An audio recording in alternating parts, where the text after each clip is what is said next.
wabarakatuh. Alhamdulillahirabbil alamin Muhammad wa ala alihi wa sahbihi wa man sara ala nahjihi ila yaumil qiyamah. Rabbana la ilma lana illa ma 'allamtana innaka antal alimul hakim. Rabbi shrah li sadri wa yassir li amri wahlul 'uqdatam min lisani yafqahu qawli, amma ba'd. Bapak-bapak, ibu-ibu yang dimuliakan Allah Subhanahu wa taala, alhamdulillah wa syukrulillah. Pada malam hari ini kembali Allah Subhanahu wa taala pertemukan kita dalam majlis ilmu, majlis yang insyaallah diberkahi dan dimuliakan Allah Subhanahu wa taala. Mari kita mulai kajian kita bersama-sama membaca Ummul Kitab Al-Fatihah. A'udzubillahi minasyaitonir rajim. Alhamdulillahirabbil alamin arrahmanir rahim maliki yaumiddin iyyaka na'budu wa iyyaka nasta'in ihdinas siratal mustaqim siratal ladzina an'amta 'alaihim ghairil maghdubi 'alaihim waladdallin. Hadirin hadirat yang dimuliakan Allah Subhanahu wa taala, kita masih dalam pembahasan bab taubah, bab taubat, dan ini hadis tinggal 2 hadis ya sebelum masuk pada bab yang kedua, babus sabar, kesabaran. Kita selesaikan hadis yang ke-23. Bismillahirrahmanirrahim. An Ibnu Abbas radhiyallahu anhuma, dari Ibnu Abbas radhiyallahu anhuma, anna Rasulullah sallallahu alaihi wasallam qala, bahwa Rasul sallallahu alaihi wasallam bersabda, "Lau anna libni Adam wadiyan min zahabin ahabba an yakuna lahu wadiyan wa la yamla'u fahu illa turab wa yatubu Allahu ala man tab." Dari Ibnu Abbas. Siapa Ibnu Abbas ini? Paman Nabi. Ini paman Nabi Ibnu Abbas atau betul ya? Al-Abbas itu paman Nabi. Kalau Ibnu Abbas putranya Abbas. Siapanya Nabi berarti? Radhiyallahu anhuma. Ya. Semoga Allah Subhanahu wa taala meridhoi keduanya. Nah, Ibnu Abbas ini ya. Nah, beliau ini sejak kecil sudah bersama Rasul sallallahu alaihi wasallam. Nah, biasa mengikuti Rasulullah sallallahu alaihi wasallam kemana Rasulullah sallallahu alaihi wasallam melakukan perjalanan. Kemudian Rasulullah sallallahu alaihi wasallam menyampaikan sebuah hadis. Nah, yang meriwayatkan ini Ibnu Abbas. Qala law anna libni Adam wadiyan. Seandainya, kata Rasul sallallahu alaihi wasallam, seandainya anak Adam, artinya manusia. Anak Adam ini artinya seluruh manusia. Pokoknya dia yang anaknya Nabi Adam, anak keturunannya. Kecuali anak keturunan kera. Kan ada ya, teori Darwin mengatakan asal mula manusia dari kera. Cuman Darwin sendiri pun tak mau mengakui bahwa dia keturunan kera. Cuman menemukan teori saja dia. Nah, dia seluruh anak Adam itu, seandainya seluruh anak Adam itu, anak Adam wadian, memiliki apa? Satu lembah min zahabin. Dia satu anak Adam nih memiliki satu lembah min zahabin, dari emas. Jadi misalnya ada satu orang manusia nih punya satu lembah emas. Bayangkan tuh, bukan satu ember. Satu ember itu sedikit. Satu lembah. Bukit-bukit ada lembah. Isinya semuanya itu emas. Ahabba ayyakuna lahu wadiyan. Pasti dia akan lebih mencintai dan menyukai dan menginginkan ayyakuna lahu wadiyan, untuk mendapatkan dua ya, wadi. Apa wadi ini tadi? Lembah. Jadi kalau orang itu punya satu lembah emas, dia sangat menginginkan untuk dapat 2 emas, 2 lembah emas. Artinya apa? Kira-kira dia ini termasuk orang yang qanaah atau tidak? Menerima atau tidak? Bukan qanaah tapi tamak. Jadi belum puas dia. Jadi anak Adam nih kata Rasul, ini memang ini nih. Kalau manusia itu punya satu lembah emas, dia belum puas. Sampai punya angan-angan, cita-citanya tuh memiliki 2 lembah emas. Nanti kalau dia punya 2 itu, pengennya aduh masih kurang nih, 3. Dikasih 3, masih kurang lagi dia. Tak ada apa namanya? Tak ada syukurnya. Tak ada puasnya. Walan yamla'u fahu illa turab. Sampai kata Rasulullah SAW, anak Adam itu tak akan pernah puas sampai mulutnya disumpal dengan tanah. Maksudnya apa? Meninggal dunia. Kalau dah mulutnya ini samping kanan kiri ada tanah, nah itu baru puas dia. Selama dia hidup nih tak ada puas-puasnya. Maka apa yang dilakukan biasanya?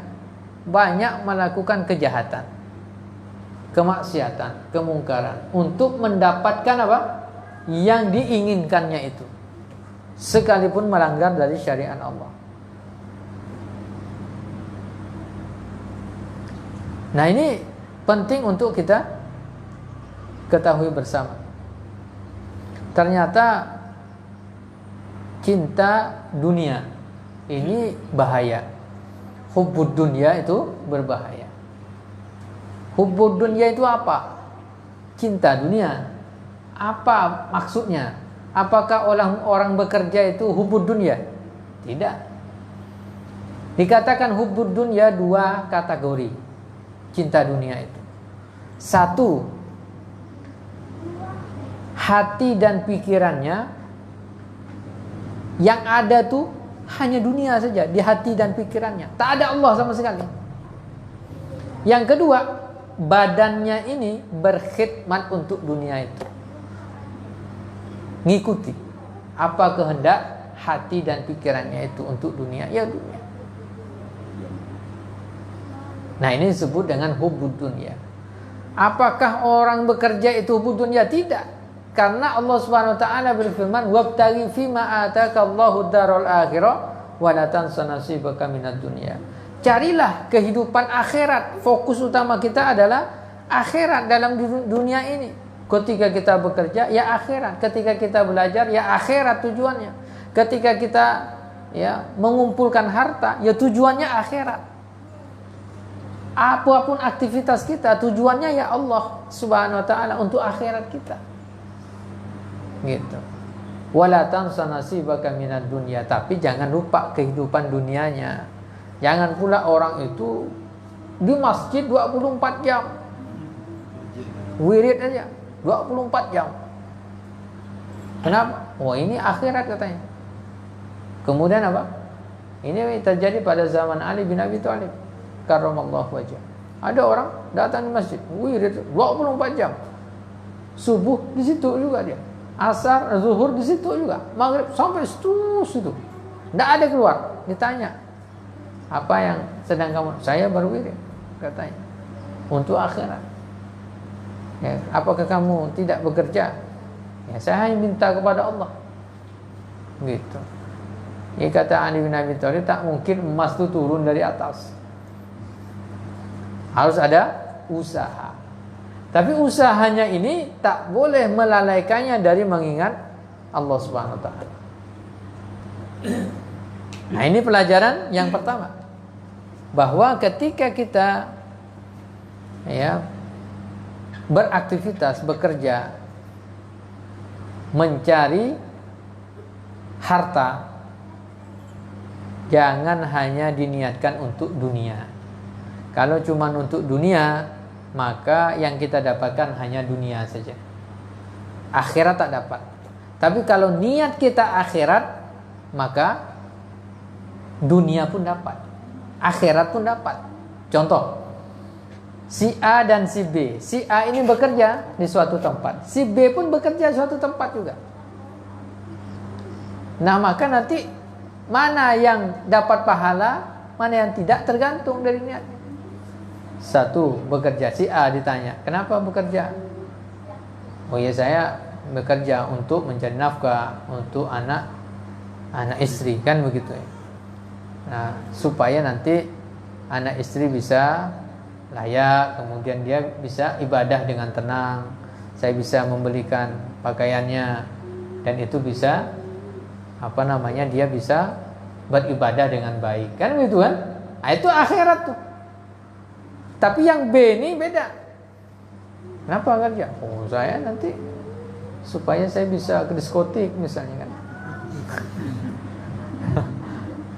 Itu kan beda tujuannya tuh kan.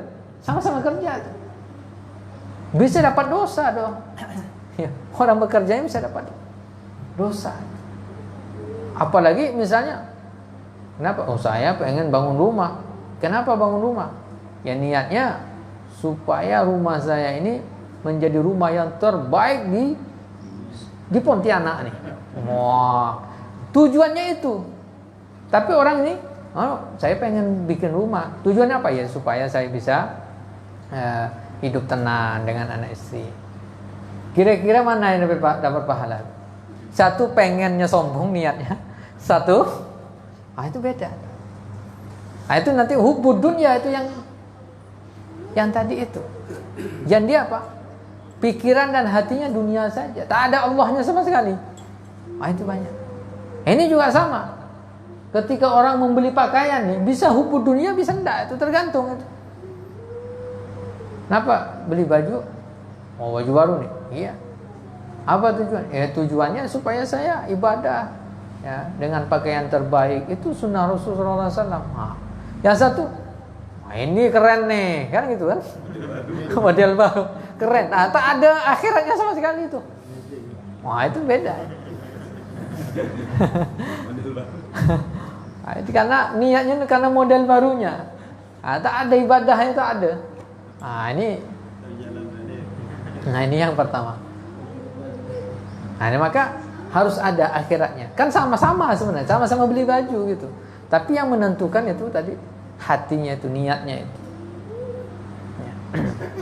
Ini yang pertama.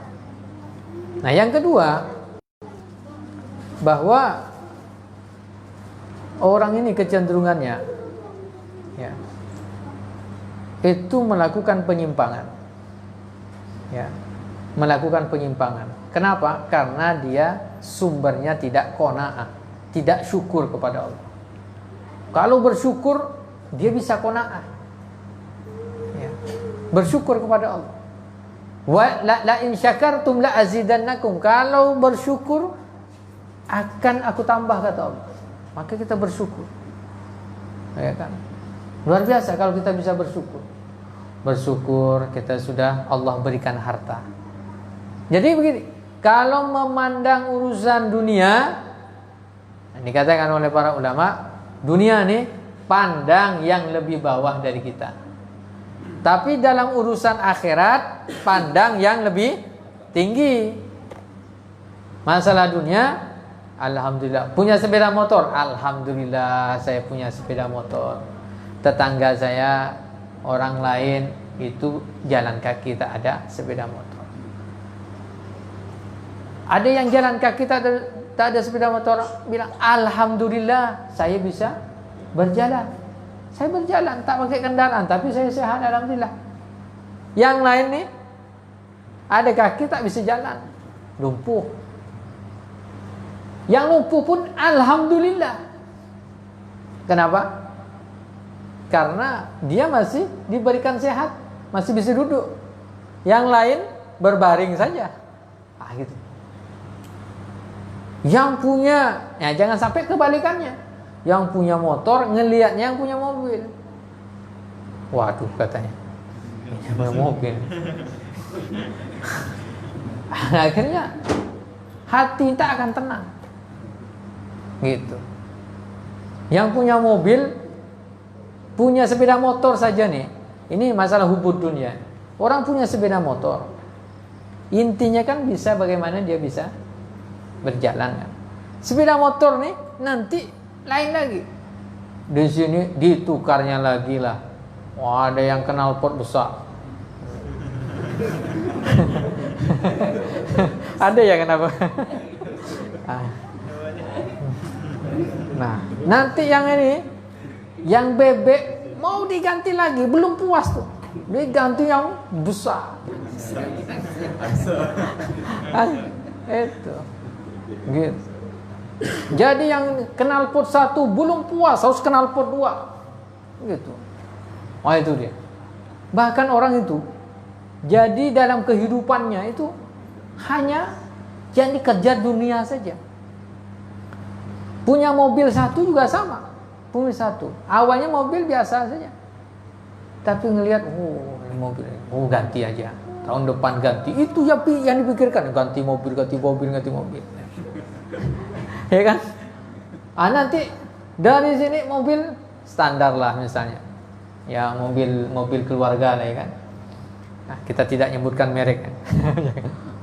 Ketika mobil standar ini nanti tahun depan, ini model udah ganti baru lagi nih. Enggak yang ini lagi nih. Terus gitu.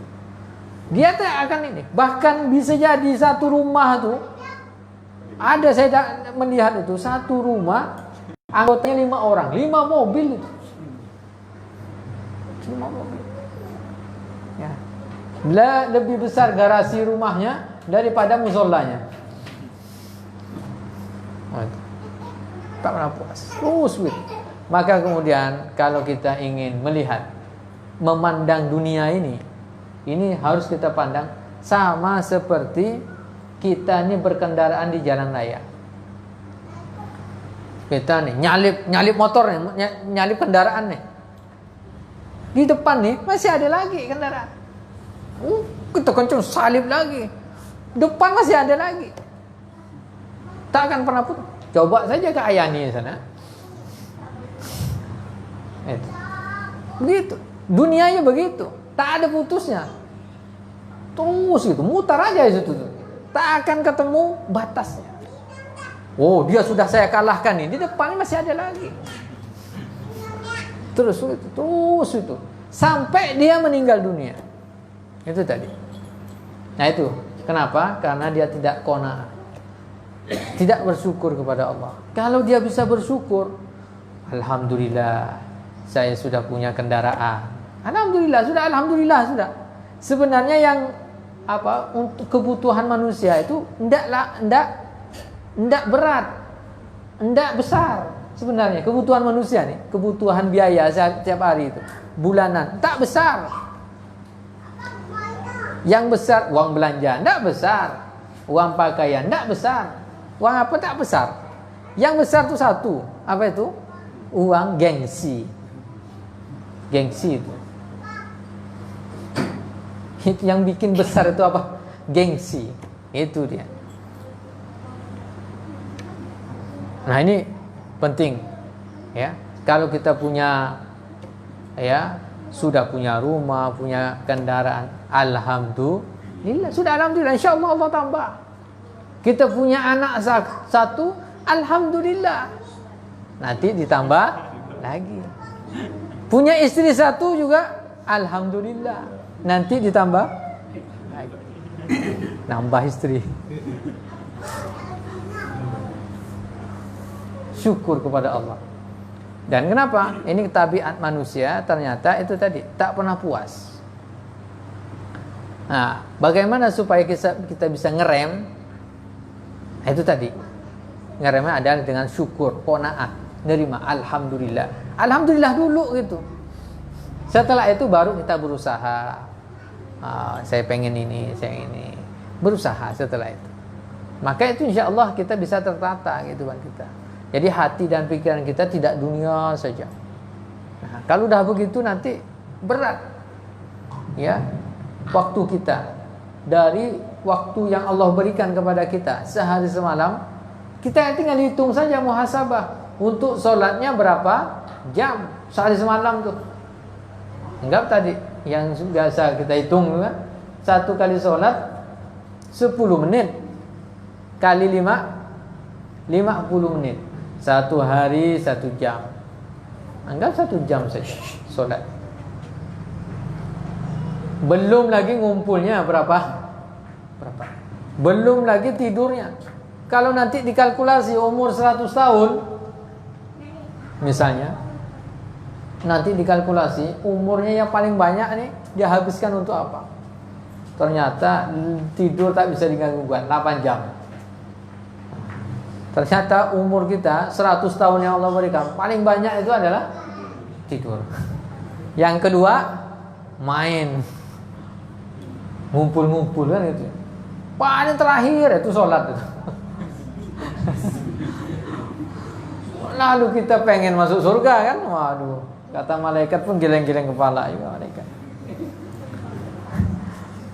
Nah, maka kemudian biasa. Ini yang kedua. Yang ketiga,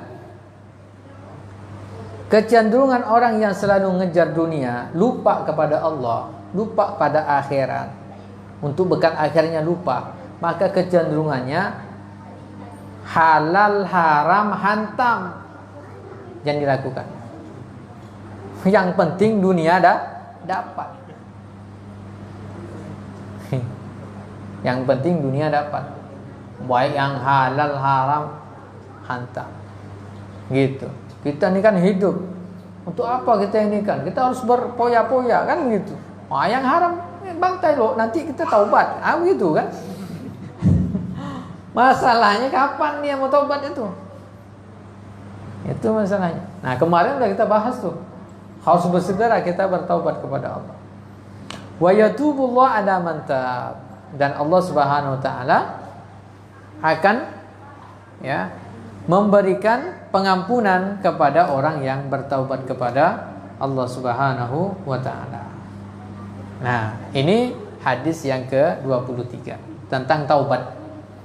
Jadi orang yang tidak pernah puas dengan dunianya, dia harus taubat kepada Allah. Itu sesuatu yang salah. Maka terjadi banyak sekarang ini korupsi di mana-mana. Terakhir ini viral ya, berita di mana-mana. Sudahlah menteri. Itu udah jelas, udahlah menteri. Udah gaji berapa? Ratusan juta. Ya kan, belum tunjang sana, tunjang sini. Belum sikut sana, sikut sini. Gitu. Itu masih belum puas ya. Nah, terkadang orang yang sudah dapat gaji UMR saja udah alhamdulillah qanaah. Itu lebih baik, lebih utama, lebih afdol gitu daripada gaji 100 juta tapi belum puas. Itu tadi, sudah punya gunung emas pengen nambah gunung emas. Itu berat. Yang ternyata yang melakukan itu tadi, maka harus bertaubat kepada Allah. Dan ini bisa nyerang yang lain. Itu bisa jadi karena ya itu tadi, gengsinya banyak. Gengsi. Harus begini, harus begitu. Belum lagi dari dalam bisikan-bisikannya. Pak, tetangga kita udah beli itu, Pak. Itu berat juga itu. Nah, maka harus kita tenangkan semua itu. Gitu. Ya. Dan banyak ini orang melakukan kesalahan ini bukan karena tidak berpenghasilan. Karena udah banyak penghasilannya, tapi kecenderungannya itu. Ya itu kan. Kenapa tak pernah puas? Udah digaji ini, harus tambah ini, tambah itu. Terus begitu, tak pernah puas. Sampai dia masuk. Maka dalam ayat Quran, alhaakumut takasur. Alhaakumut takasur. Celaka orang yang berbangga-bangga mengumpulkan harta. Berbangga dia, tak pernah puas dengan harta yang dikumpulkannya, hatta zurtumul maqabir, sampai dia ziarah masuk ke dalam kubur. Baru dia puas. Ini kata Al-Quran. Yang kita hafal, alhaakumut takasur hatta zurtumul maqabir. Kalla saufa ta'lamun. Nanti kamu akan tahu, kata Allah. Summa kalla saufa ta'lamun. Nanti akan kamu akan tahu. Ini udah diancam oleh Allah Subhanahu wa taala. Alhaakumut takatsur. Nah, ini hadis yang pertama. Nah, hadis berikutnya, hadis yang ke-24, an Abi Hurairah radhiyallahu an. Dari Abu Hurairah radhiyallahu anhu, anna Rasulullah sallallahu alaihi wasallam qala, bahwa Rasulullah sallallahu alaihi wasallam bersabda, yadhakullahu subhanahu wa ta'ala ila rajulaini. Allah Subhanahu wa taala tertawa terhadap dua orang. Jadi Allah Subhanahu wa taala tertawa terhadap dua orang. Siapa? Dua orang yang Allah ini senang terhadap dua orang ini. Pertama, yaqtulu ahaduhumal akhar yadkhulanil jannah. Ada dua orang yang berkelahi, berperang. Ya.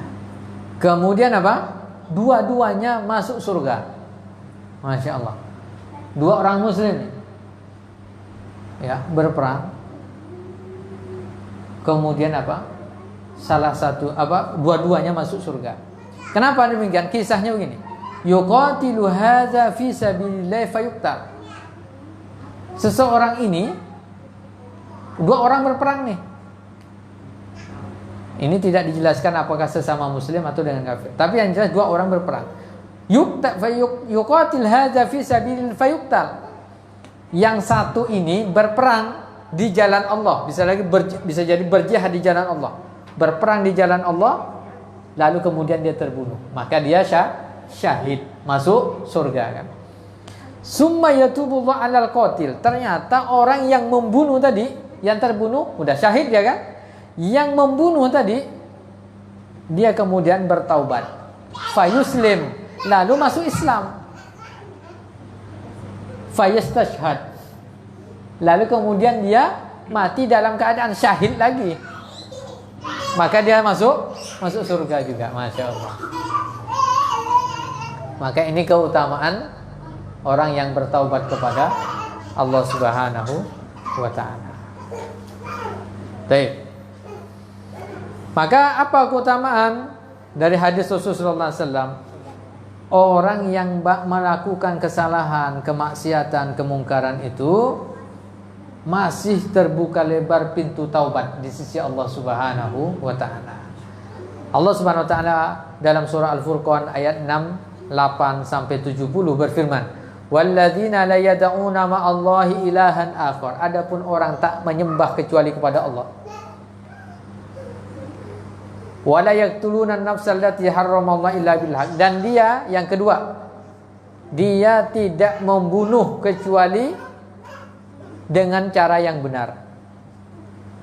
Wala yasnun, dan dia tidak berzina. Wa may yaf'al dzalika yalqa athama. Maknanya apa? 3 bahaya dosa ini. Pertama apa?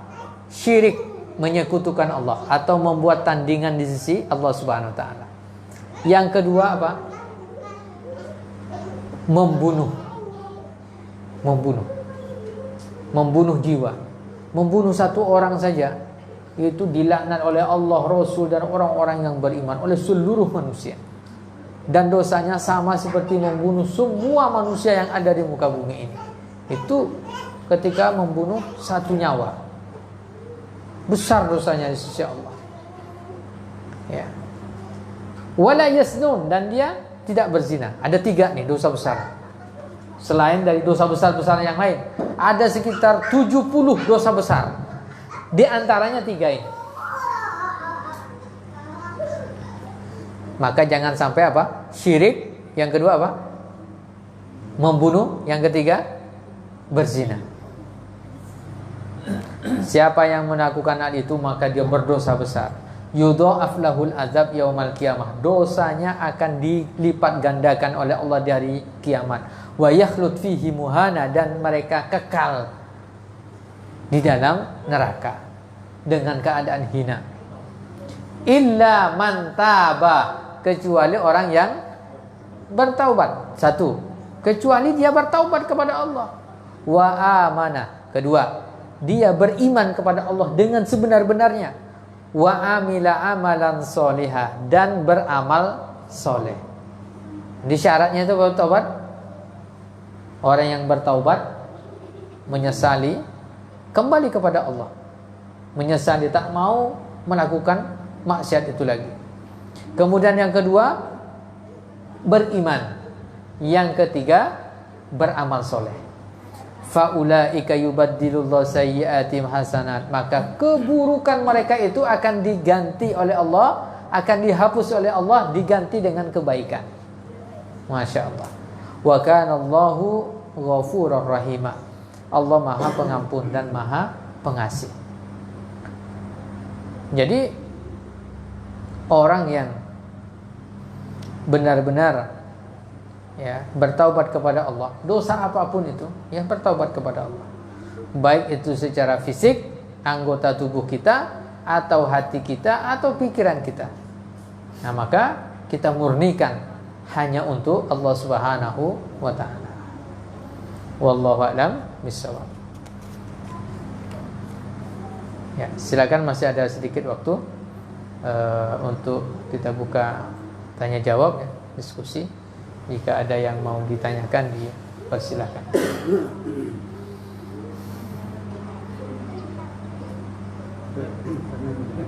Ya, saya. Kalau dalam arti membunuh, kalau kita untuk membela diri bagaimana, Ustaz?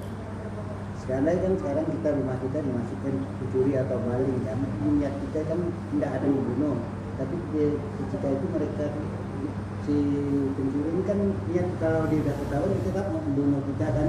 Jadi kalau sama-sama dia juga terbunuh juga, itu bagaimana? Ya, jadi begini. Jadi dalam hadis itu disebutkan, mangkutila duna malihi fahuwa syahid. Siapa saja yang meninggal dunia membela hartanya, maka dia syahid. Jadi kalau ada orang nih membela hartanya lalu dia terbunuh, maka dia syahid. Dan kalau dia membunuh orang yang mengganggu harta benda kita, maka itu tidak terkena hukuman kisos, tak berdosa, karena membela harta atau membela nyawa diri kita sendiri. Ini juga sama. Maka kalau terbunuh syahid, ya, kalau dia membunuh orang yang mengganggu nyawa tersebut, maka dia tidak berdosa. Gitu. Jadi sama seperti kita, ya, ada ular kan gitu ya. Ada ular tiba-tiba mau matok, ya. Kita bawa parang, tiba-tiba kita tebas saja kan. Tak ada masalah gitu. Yang jadi masalah kalau kita nih mencari nah itu yang salah. Nah itu kalau kita membela diri tidak ada masalah. Wallahu a'lam bishawab. Silakan Pak. Kami di konten mungkin masalah apa ya?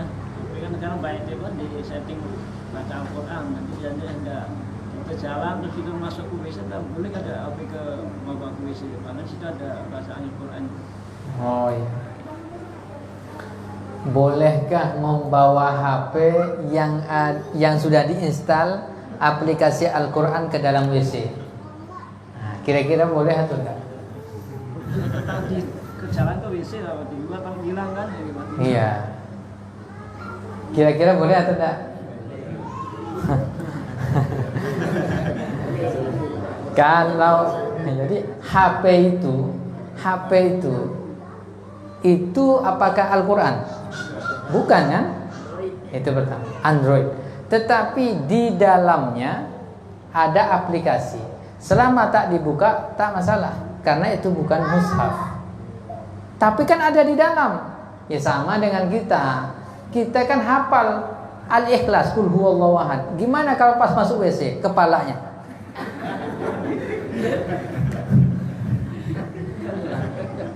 Oh, kita copot dulu kan enggak ya?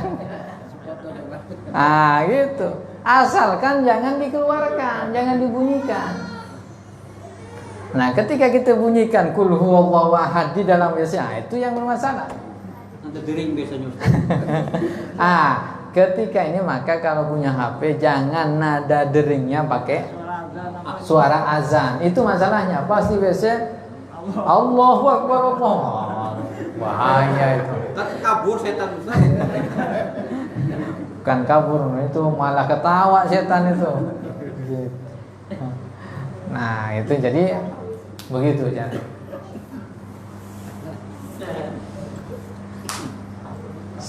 Ya, silakan. Namun apabila memang kan kalau kita kan sering bawa Al-Quran di dalam tas Ustaz ya, apabila biasanya kita ke masjid kan perlu ke WC itu, di dalam tas itu banyak barang Ustaz kayak laptop, HP, dompet dan sebagainya. Itu jadi untuk keamanan maka dibawa gitu Ustaz. Itu boleh Ustaz? Karena pernah suatu kejadian pengen sholat sunnah, barang itu ditinggal di tangga gitu, pas balik udah tidak ada gitu. Ya, itu kecerobohan. Jadi kalau bawa ini tas, lalu isinya banyak laptop, kemudian Al-Quran, HP dan seterusnya, yang menjadi masalah kan Al-Qurannya keluarkan. Siapa orang mencuri Al-Quran di luar? Tasnya bawa. Gitu. Jangan buat semuanya di luar. Wah, itu sih ngasih jalan. Nah, begitu. Jadi saya biasa juga kalau misalnya di tas itu ada mushaf. Pas mau masuk, ini bawa, tasnya bawa. Al-Qur'annya yang kita titipkan dia di luar. Kalau Al-Qur'an ada yang nyolong, ya alhamdulillah, berarti dia memang pengen baca Quran. Kau taubat. Gitu ya. Jadi yang tidak bolehnya yang disimpan gitu. Silakan, masih ada? Saya Ustaz kembali tadi kepada hadis tadi ya. Mana yang lebih utama, hamba yang bersyukur atau hamba yang bersabar, atau dua-duanya ada kondisi tertentu? Kalau saya ini orangnya pas-pasan Ustaz, bukan kaya bukan miskin, di tengah-tengah. Lalu bagaimana saya menyikapinya, memilih bersyukur atau bersabar? Dua-duanya harus ada. Jangan dibenturkan, karena sifat baik semuanya itu. Jadi syukur itu jadi ini. Rasulullah mengatakan, ajaban li amril mu'min. Sungguh sangat menakjubkan perkara orang yang beriman. Orang beriman tuh kehidupannya selalu menakjubkan, tak ada ruginya. Semua kehidupannya adalah pahala. Apa itu? In asabahu syarra syakar fahuwa khairul lah. Kalau dia mendapatkan kebahagiaan, mendapatkan harta, kebahagiaan, ketenangan, kesehatan, dia bersyukur. Bersyukur itu adalah sebuah kebaikan, pahala.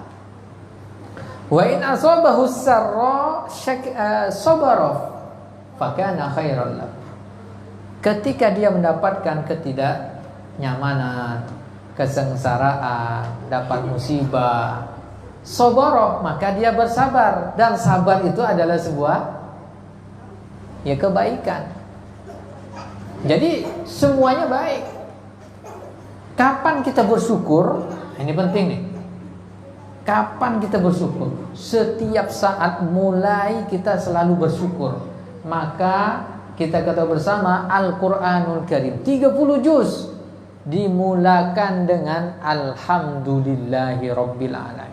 Alhamdulillah, segala puji hanya bagi Allah. Dan kita ketika bersyukur ini memuji Allah, itu bukan karena semata-mata harta yang Allah berikan kepada kita. Ternyata nikmat Allah ini banyak. Pertama, nikmat hidup yang Allah berikan kepada kita. Alhamdulillah. Makanya ketika bangun tidur, kita disunnahkan apa? Bersyukur kepada Allah dengan membaca doa. Alhamdulillahilladzi ahyana ba'dama amatana wa ilaihi nusyur. Segala puji bagi Allah yang telah menghidupkan kami setelah mati. Tidur itu adalah kematian. Alhamdulillah. Mau apa saja udah alhamdulillah dulu kepada Allah. Kita bisa makan, alhamdulillah. Mulut kita ini bisa mangap mingkem kan? Itu ya. Gitu. Ada makanan enak, tapi ini boleh makan, jangan dulu. Ini kolesterol, kata tak mau makan. Ini tak boleh. Tak boleh. Akhirnya cuma nasi putih sama Kecap aja sama tahu misalnya. Itu aja, itu banyak. Itu salah satu udah nikmat udah dikurangi udah. Pertama alhamdulillah dulu gitu.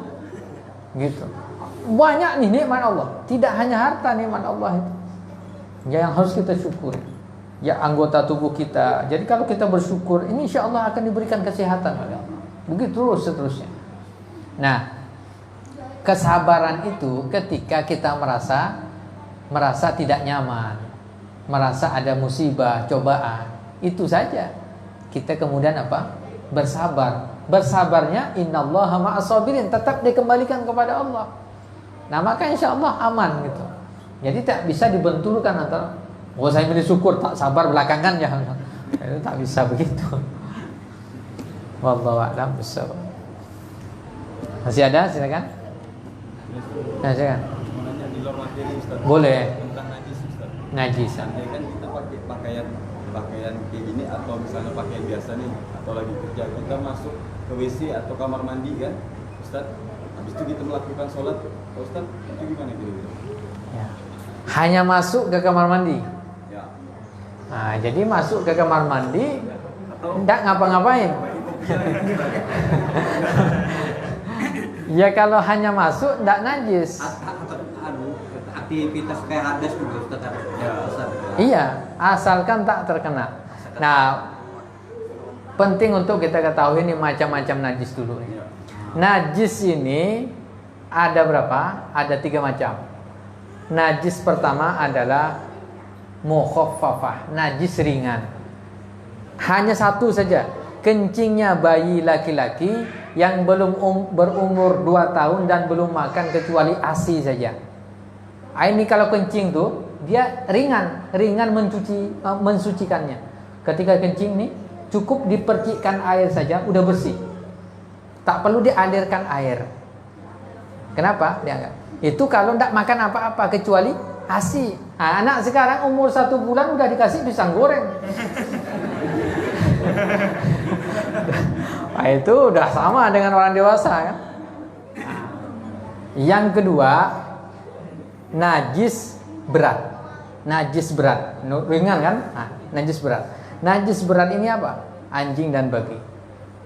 Kalau kena ke pakaian, jilat ini, maka hukumnya apa? Najis mughalladhah, najis berat. Cara mensucikannya dicuci sebanyak 7 kali, salah satunya dicampur dengan tanah. Maka yang menjadi sabunnya itu tanah, sabun dengan tanah. Gitu. Maka kemudian setelah itu dibilas dan dicuci dengan deterjen. Nah, itu suci. Yang ketiga, najis sedang.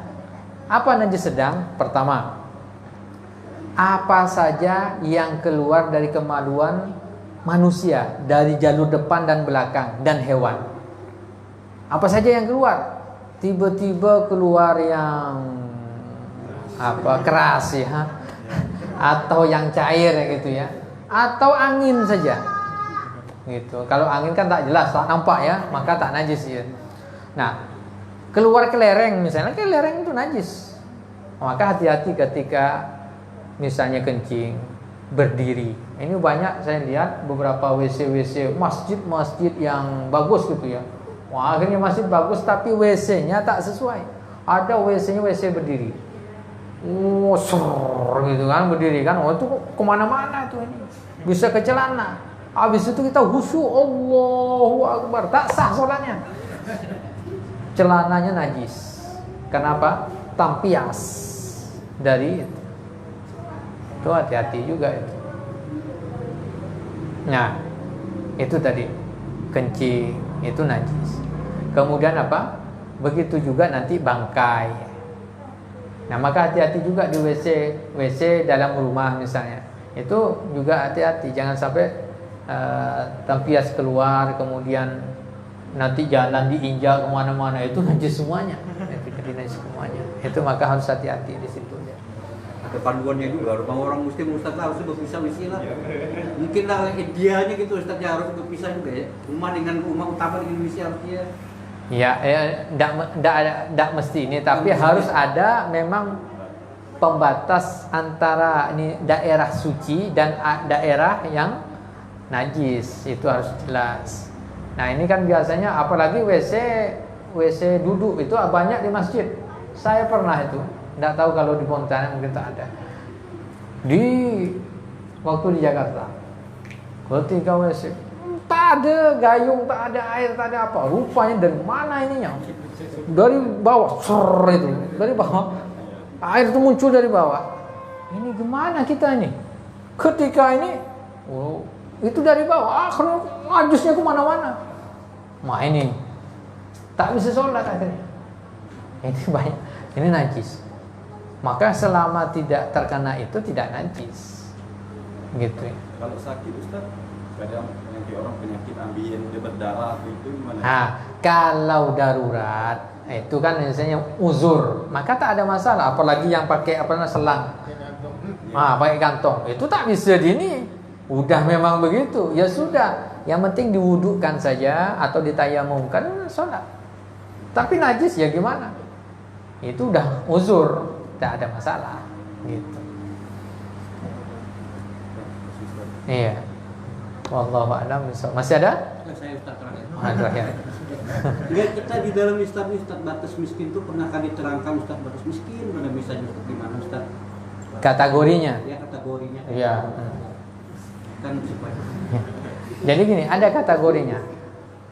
Kalau yang berhak menerima zakat, innamas shadaqatu lil fuqara wal masakin. Fakir dan miskin. Fakir itu apa? Fakir itu adalah orang yang tak punya cadangan makan dan minum sehari semalam, tak ada cadangan. Dan tak ada penghasilan. Tak ada cadangan, tak ada penghasilan, itu fakir. Atasnya dikit, dia orang berpenghasilan tapi tak mencukupi kebutuhan primernya, kebutuhan utamanya. Itu kategorinya adalah miskin. Nah, kalau sudah kategori primernya sudah, kemudian hanya belum bisa beli mobil, belum ada, itu tak termasuk. Gitu. Kalau baik itu hampir tak ada orang yang miskin Ustaz sekarang karena banyak orang yang mampu aja makan sehari itu. Iya itu, ya ada ya itu. Jadi kalau dia kategorinya, kalau sekarang itu kan ada WHO ya, itu menentukan. Itu kategori miskin itu kalau pendapatannya di bawah $3.000 $3.000 itu. Tapi kalau dalam itu kan itu bisa berubah-ubah. Nah, kalau di dalam fikih itu dijelaskan itu tadi, kalau dia punya penghasilan tapi tak mencukupi kebutuhan primernya, nah maka dia kategorinya miskin. Gitu. Kebutuhan primer itu biasanya ditandai dengan itu tadi, makan, minum, kemudian tempat tinggal dan pakaian. Nah itu biasanya gitu kategorinya. Nah, insyaallah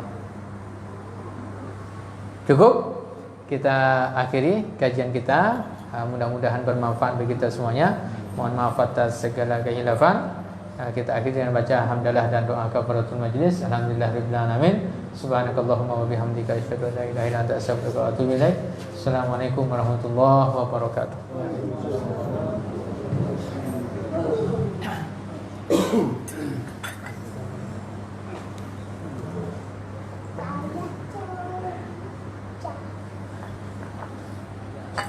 Ya, Ban.